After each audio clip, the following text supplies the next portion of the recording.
सोलापूरमधून भीषण अपघाताची बातमी समोर आली आहे। कारनं दुचाकीला उडवलंय। या अपघातामध्ये एका शिक्षकाचा जागीच मृत्यू झालाय। सोलापूर मंगळवेढा महामार्गावर हा अपघात झालाय।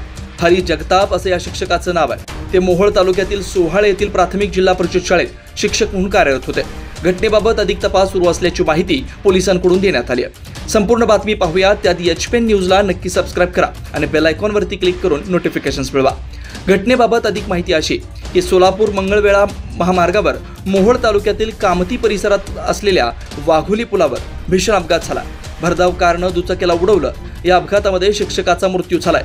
हरी जगताप असं या शिक्षकाचं नाव आहे। ते अपघातामध्ये गंभीर जखमी झाले होते। गंभीर जखमी झाल्यानं त्यांचा जागीच मृत्यू झालाय। ते मोहोळ तालुक्यातील सोहाळे येथील प्राथमिक जिल्हा परिषद शाळेत शिक्षक म्हणून कार्यरत होते। दरम्यान वाघोली ब्रिजवर झालेल्या अपघातामध्ये वाहनांचं देखील मोठं नुकसान झालंय। दुचाकीचा चक्काचूर झालाय तर कारचा देखील पुढचा भाग मोठ्या प्रमाणात डॅमेज झालाय। घटनेबाबत अधिक तपास सुरू असल्याची माहिती पोलिसांकडून देण्यात आली आहे।